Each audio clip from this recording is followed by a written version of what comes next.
don't exactly slow down from week to week on the PGA Tour. I mean, there is very little rest. Former BYU golf star Daniel Summerhays finished 10th last weekend at the Memorial. Got a cool $217,000 for doing so. His 18th top 10 finish in his PGA Tour career. Pretty good, right? But it's right back to work for Mr. Summerhays. In fact, he's on the course right now in Memphis preparing for the St. Jude Pro-Am. We spoke with Danny earlier this morning about his memorable weekend at Jack Nicklaus's tournament and what the conversation was like with the Golden Bear as he finished his Sunday round. We started the interview, though, talking with Daniel about the experience at the Fan Fest that we had updating his performance. That was fun in Corona, California. Here's that interview on the Deseret First Credit Union hotline. Hard to explain the live element that we had going on over the weekend in Corona, California with 5,000 plus fans as we're updating each and every hole that you play and you take the lead. But it was really exciting for us. How did it feel to be the top guy going into Sunday at that most recent tournament on the PGA Tour? Yeah, it was a great experience playing in the final two groups on Saturday and Sunday. You can't buy experience like that. You have to go earn it, and it was a great thing to be right in the mix. It obviously didn't end how I wanted it, but right until probably the 16th hole, I still felt like it was my tournament, it was my day, and yeah, so it was a great experience. I'm looking forward to getting back at it again. I'm playing good golf. I know that course is heralded, and I was in Columbus about a month ago. Of course, that's Jack Nicklaus's hometown, and he made that course, and that's his course. What's it like to play that course and interact with such a famous 18-hole course? Yeah, I've had some great success in Columbus. My professional career really started there. It was between my junior senior years of college at BYU, and I won the Nationwide Children's Hospital Invitational, turned pro shortly thereafter, almost won the same event a couple of years later, and then once I finally played the Memorial Tournament, I think my second try there, I finished fourth. So I've had a lot of success in Columbus, and Jack Nicklaus has always been an idol of mine, and be able to play in front of him and have him be on the coverage commentating and talking about me and about my game, and it's a really special thing. I don't know if you remember this, hopefully not. 10 years ago, at halftime of a women's soccer game, before we had True Blue or even BYU Sports Nation, I did an interview with you at halftime of the soccer game. You had just won, I believe, the Goodwin, and you had scored higher than, Tiger or Jack had at that tournament. But I mistakenly said Jack Nicholson instead of Nicklaus. Do you remember this? I do. Oh, man! Now that you mention it, it's very fresh in my mind now that you mention it. Yeah, that was an amazing moment for none of us. Yeah, that was fun. Hey, Daniel, what did Jack, not Nicholson, but Jack Nicklaus say to you as you walked off the 18th green on Sunday? Yeah, it was really neat. I mean, he specifically took extra amount of time with me. We obviously feel some connection. I feel like he's been kind of one of my role models and idols all my life, and he didn't know I was such a big fan, but it was really special walking off there, being disappointed. And first off, he's like, "Hey, no, I know that's not how you wanted to finish." And I was like, "Yeah, I hit a pull the 7 iron." He's like, "Yeah, he's short-sighted still," but he was like really quick to like jump off. He's like, "But that's not the point. That's not the point." He was really clear, and we're sitting there. He's shaking my hand, so we're holding hands, shaking hands. Our noses are 10 inches away from each other, just staring each other in the eyes. And he said, "You played great golf today." It wasn't like you played great golf this week. He's like, "You played great golf today." He's like, "What I want you to do is take some time tonight, go back, review your day, review your round, analyze it, evaluate it, learn from it."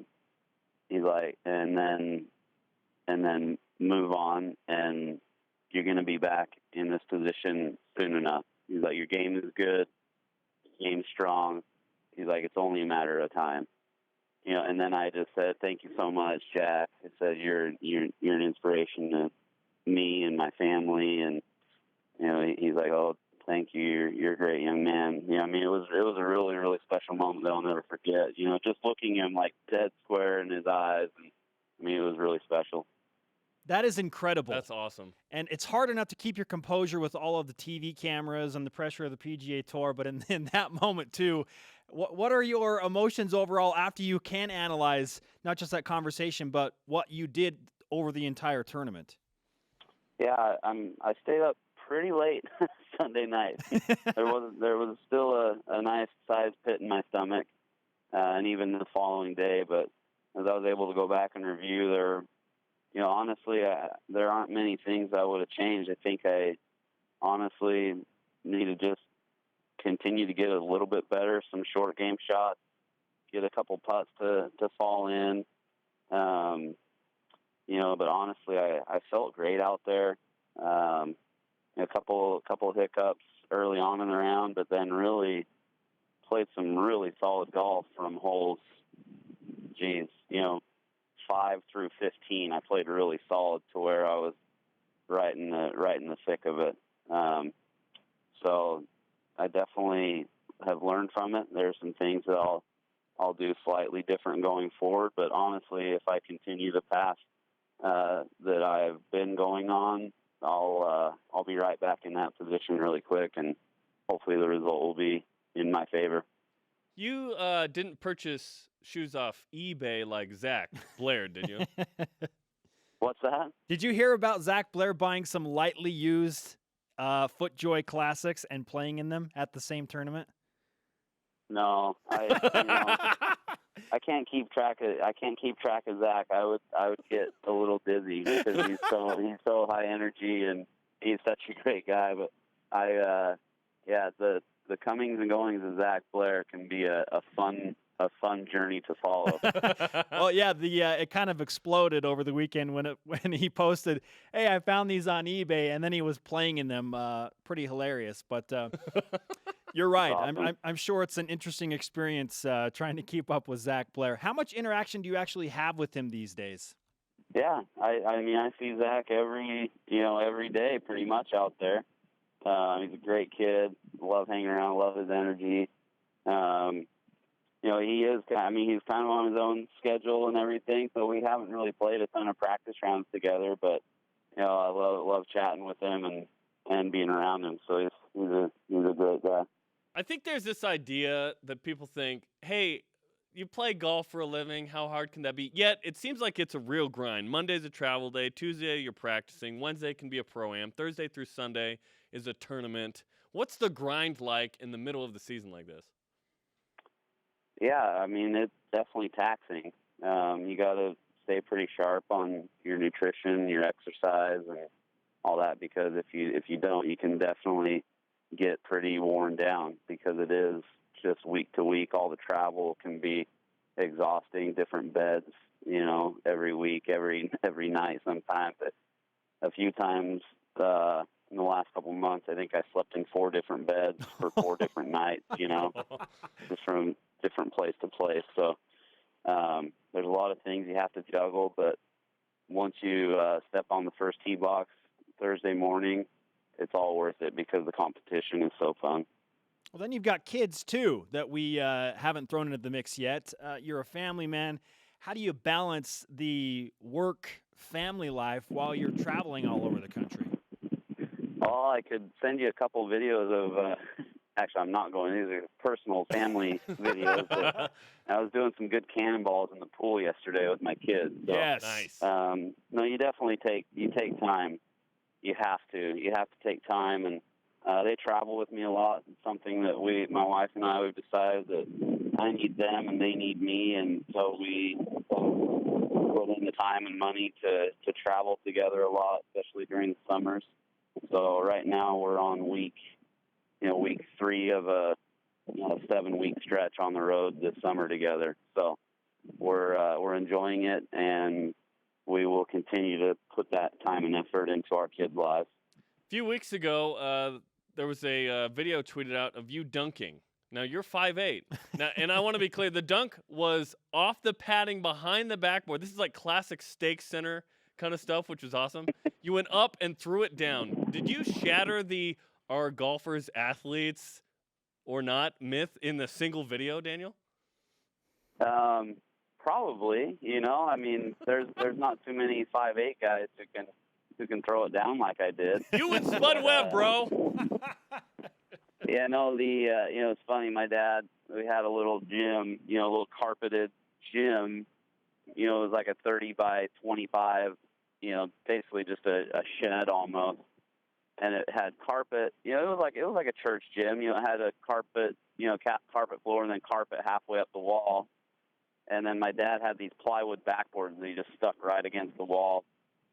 And that was the only way that us short Summerhayses could dunk, was run up the carpet wall and throw it down. But, we got really good at it, where you could get 2 or 3 steps up off the wall, get your head way above the rim, and throw it down. So that was a couple parlor tricks that I had from my childhood.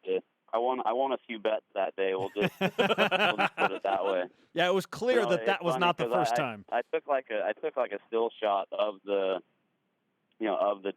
dunk, and I'll show it to some guys, who are like saying, "Wow, you can dunk." I say, "Yeah, look at this picture," and it looks like I could stand on my shoulder. I mean, my feet are so high above the ground because I'm so short. And then I show them how I got there, and they're like, "Oh, okay," not just straight hops, but no, we like doing stuff. I love sports and love having some fun. Very cool. Air Summerhays with us on BYU Sports Nation and his 72-inch vertical, or whatever it is.